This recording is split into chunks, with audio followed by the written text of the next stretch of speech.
Hey y'all, hey, welcome back to my channel. It is Christian here, and you're tuned in for more of my 2 cents. If you are new to the channel, then welcome. Thank you so much for tuning in. I got a good one for y'all today. Okay, y'all pastors are out here acting up. They acting up out here in the Carolinas, and I know that the God y'all serve is not pleased. This cannot be what Jesus died on the cross for y'all sins for.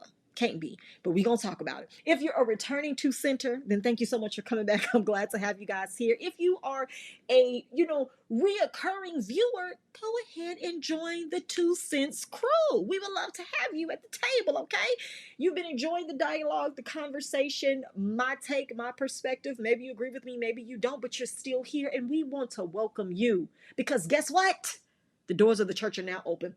Click subscribe so that I can get closer to the 1K today because of you. Okay, let's do that. Let's do that today. 3 points that matter most before we start any discussion. Number one, you're not alone. Number two, you're not crazy. Number three, God, your creator, still loves you, and I do too. I mean, I'm trying to move these, preliminary messages right along so we can get to the crux of the matter. The crux of the matter are these two. Take your time. Take your time and read the screen. Take your time. Don't read out loud silently. Yep, that's what you see. Drug bust at Baptist church.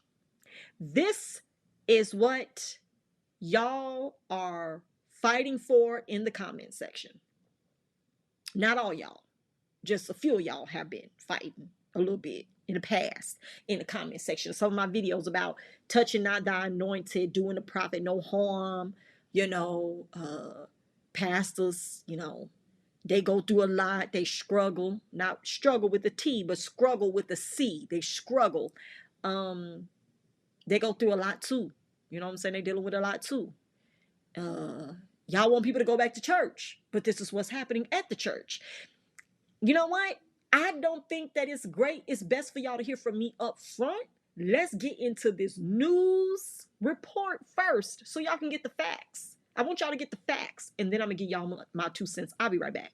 5 Davidson County deputies found themselves in church, but they weren't there to worship. They were there to arrest the pastor and his son for allegedly selling large amounts of drugs out of the fellowship hall. Thanks for sticking with us live at 5. I'm Siobhan Bryan. Tonight, former church members and neighbors are telling WBTV's David Wisnett they're heartbroken over what has become of their church home. Now, former church members and neighbors are telling David Wisnett that they're so upset about this happening. David's live in Davidson County at the sheriff's office. David, was this an active church? Well, Siobhan, according to one of those former members, he told me that until about 4 years ago, it was an active church. But he said that's when the new pastor came in. Well, that pastor is no longer in the pulpit, and on Sunday, he was taken to the county lockup.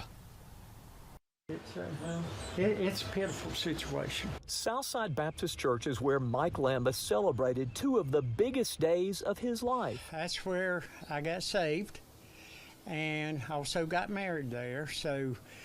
And I loved all the people there, and it's just meant a lot to me. On Sunday, deputies with the Davidson County Sheriff's Office raided the church and the fellowship hall that sits behind it.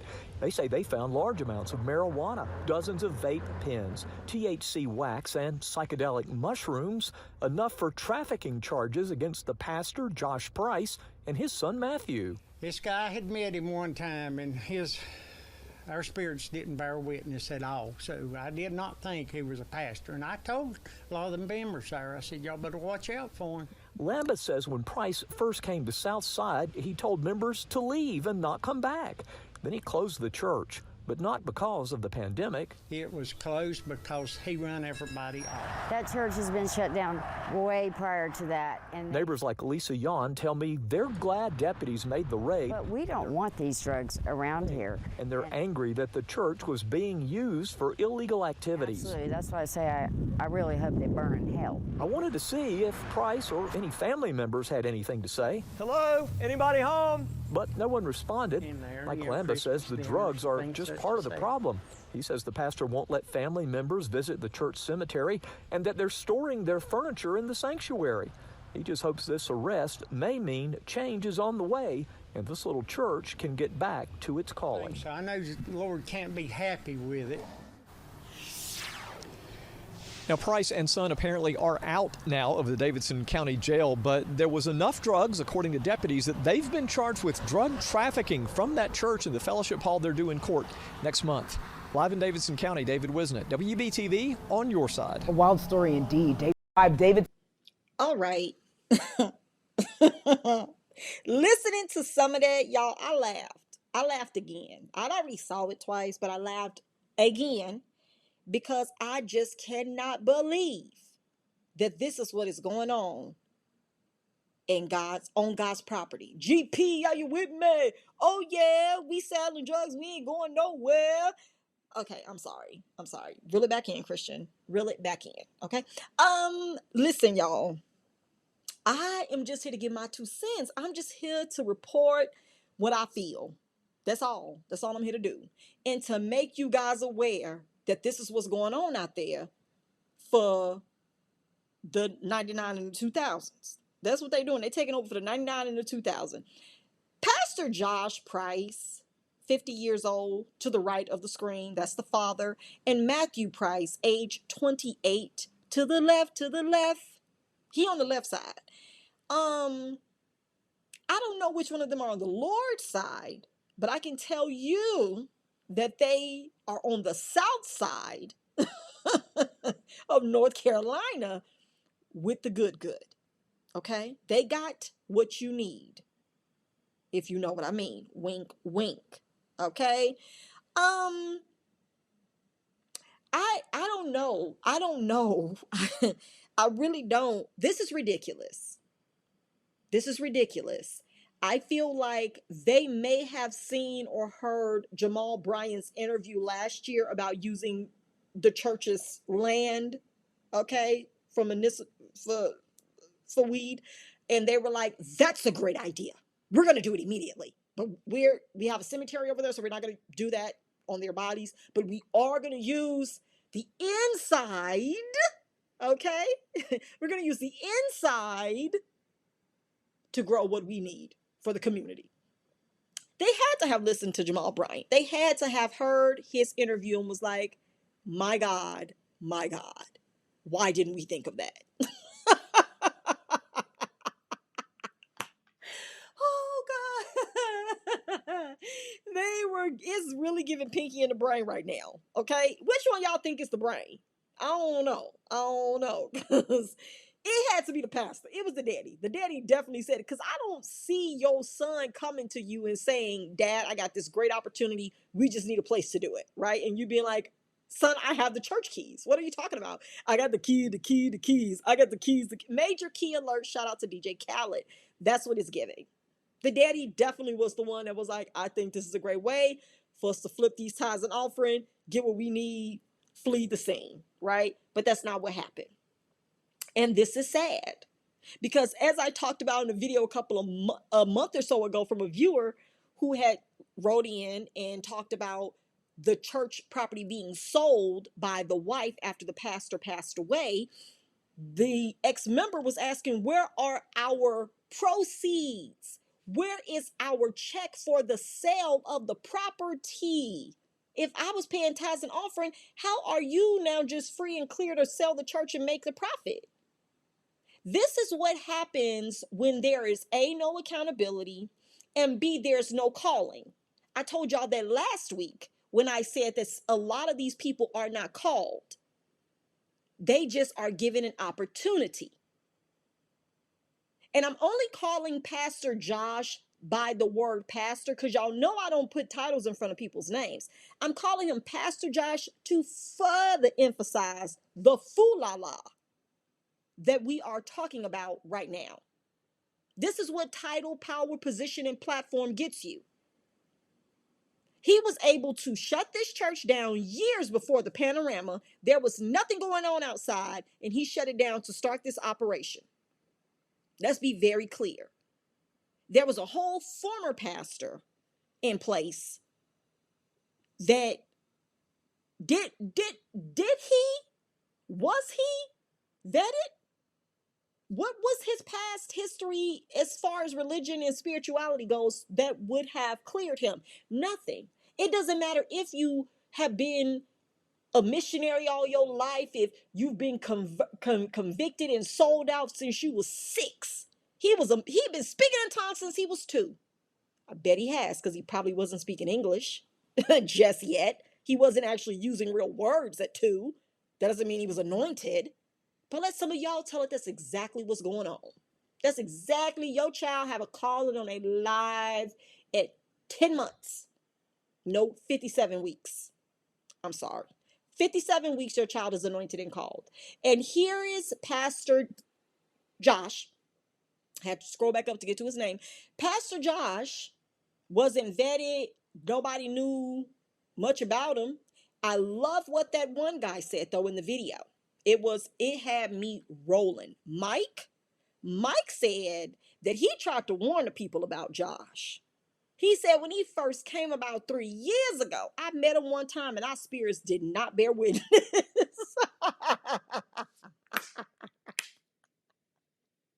Oh, Jesus. What does that mean? What does it mean, man? What does our souls did not bear witness mean, Jesus? Y'all didn't click? Y'all didn't connect? Y'all spirit man didn't speak to one another? Right? Because you know what they say? Y'all know what they say. Like attracts like. You can only be in relation with certain people if you know that y'all got something in common.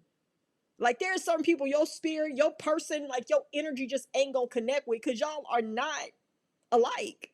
Like there's nothing that would allow you guys to dwell, to exist, to operate in each other's space or environment often, because y'all aren't connected. There's nothing there.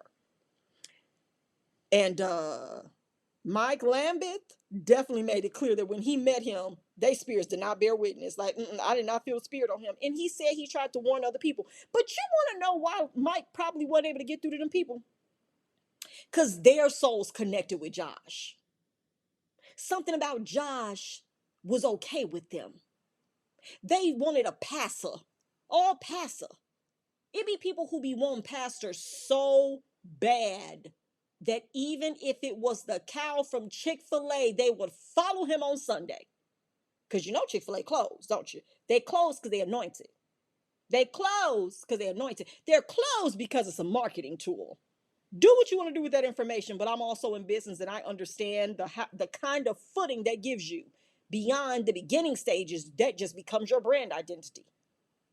Set a precedence and people will immediately follow it. They will immediately connect with it. They will immediately carry your vision, your mission, and your drive wherever they go. People accept Chick-fil-A, and I know I'm veering off, but people accept Chick-fil-A being closed on Sunday, but let McDonald's try it. Let them try it. Let McDonald's say that you will not be able to get a McDouble, a fry, a nugget, or an apple pie on a Sunday and see what happened to you. See what happened to these franchises, because they were able to establish a precedence. This man was able to establish a precedence with the other members because those members just wanted to be at church. They just wanted to be at church. They just wanted to be amongst the community. They wanted to fellowship with other believers of like precious faith, because we are not supposed to forsake the assembling of ourselves with our brethren. But he didn't mind shutting it down because he didn't want to assemble with y'all. What Pastor Josh and his son Matthew said, tithes and offering ain't enough. Okay? They wanted to grow the church. They wanted to grow the church. They were literally growing marijuana in that building. This is why I keep saying, turn these churches into community centers. Josh wanted to do that. That's what Josh was trying to do. Josh was trying to serve the community with what he had within the 4 walls. He wanted to take it to the streets. And he did. He did. He wanted his lamp and his light to guide the people. He was like, I got what you need. Okay? Just come and sow a seed. And they did. They sowed a lot of seeds up in there. And they were able to reap a bountiful harvest because they did not faint. Do you see what do you get the message that's being delivered? Him and his son were in ministry together. They were faithful over a few, and then they became ruler over many. Okay, all right. Now it is very important that we understand how much was seized, because I don't want y'all to overlook that they were able to operate and do what they needed to do for whatever amount of time. It wasn't a whole lot, but it was enough. It was enough. They were able to seize 12 pounds of marijuana, 32 grams of psilocybin mushrooms, child, shrooms. They got 32 grams of mushrooms, okay? And we're not talking about the kind you fry up and dip in ranch.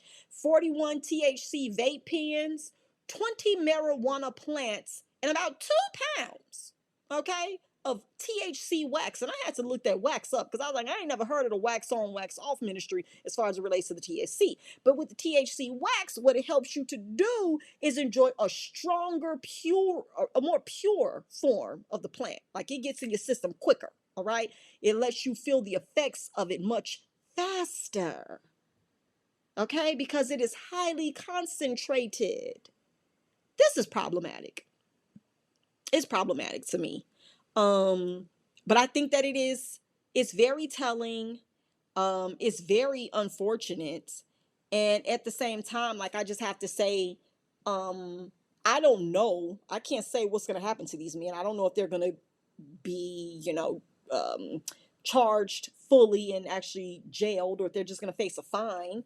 I don't know what the marijuana, well, obviously it's illegal because in North Carolina, because if it was legal, they wouldn't have gone to jail. But they're waiting for their court date on July 25th. So they're going to be out for 4th of July.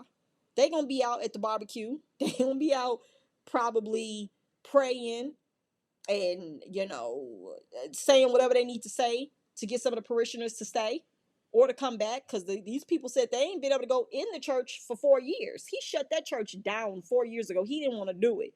He was like, I don't want to do this. I don't even want to fool with y'all like this. I don't want to come in here and have to preach and make stuff up. Y'all know the Bible. Go home. Get out my face. Me and Matthew want to use this property. GP, are you with me? God's property. That's what Pastor Josh wanted. He wanted real estate so that he could be great and selling 8-ball. I'm sorry.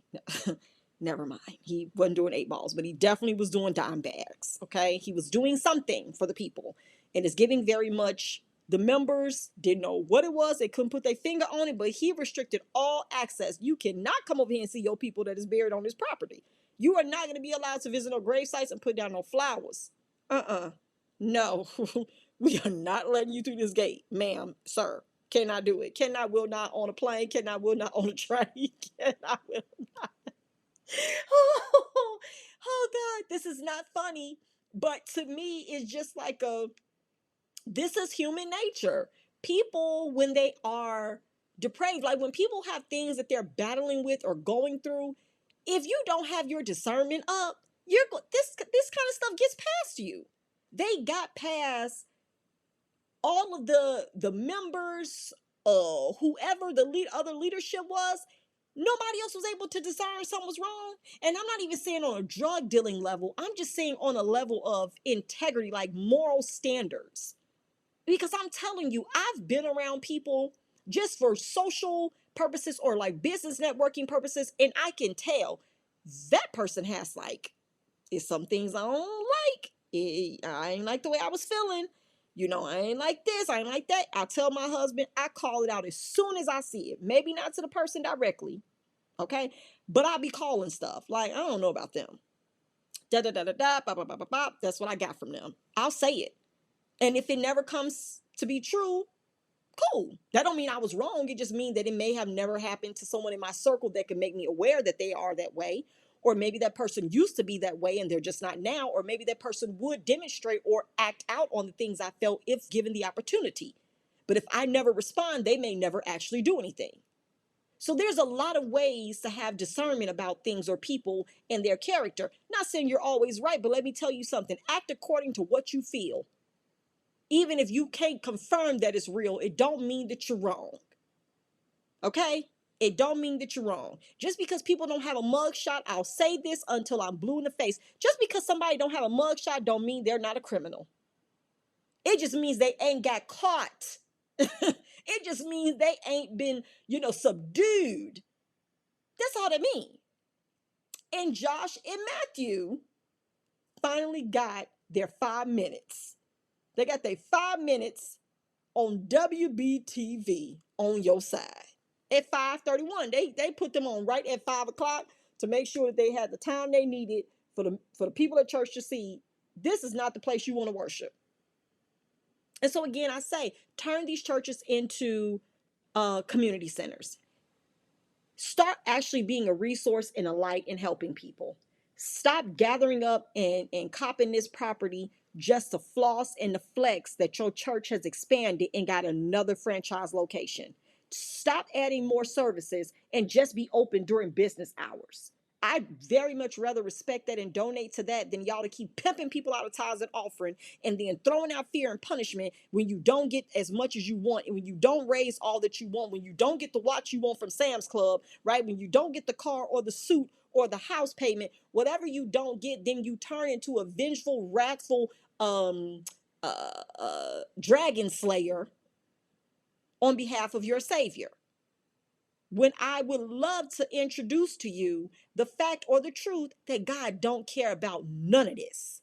These buildings don't mean nothing to the Creator. I mean, y'all said in y'all Father's house there are many mansions. Why you think God care about the buildings that you getting in its name? Y'all want all these buildings in the name of the Lord, but God's name ain't on none of these leases, none of these deeds. If God bought it, if it's purchased and paid for by the blood of the Lamb, why is there a mortgage? Why is this ish not paid off? Why are the means not provided for you to get these things supernaturally and miraculously just turned over to you? Why aren't all churches financed by the state or the government? If it's just so free, clear, and miraculously given, why are y'all asking me or the parishioners to help y'all pay for it? Why is your credit and your assets not good enough for you to put up against the building or the purchase thereof? Why do you need little old me? You were called, however, you keep calling on me to give towards your calling. Me and my homegirls are confused. But okay, all right. So now we're able to see how some of this stuff comes to be. It cannot be in operation without your faith. That's why I don't understand why y'all faith can continue to be attacked and downplayed and rebuked, but they need y'all faith in order to get to the next level in their calling. Just like I need my building to get to the next level with my customers. I would be a fool to be out here saying reckless things to people in emails and text messages about what they ain't doing for me and my company, but I don't have one if you don't support it. I don't have one if you don't put your information on this website. I don't have a business if you don't support it. These people don't have churches if y'all don't show up. They don't have churches if y'all don't keep paying them. They don't have churches if y'all don't keep coming to the altar to cry out to God, but really it's just a tool in a way for them to continue to manipulate you to get what they want from you. Sow a seed, bless me indeed. God is going to show up with abundance to meet your needs. Sure. That's what's going to happen. But down here in the Carolinas, churches being shut down in order to grow marijuana. And I can guarantee you they did not have a deal with the hospital for medicinal uses. This was not an authorized dispensary. That's not what church is for.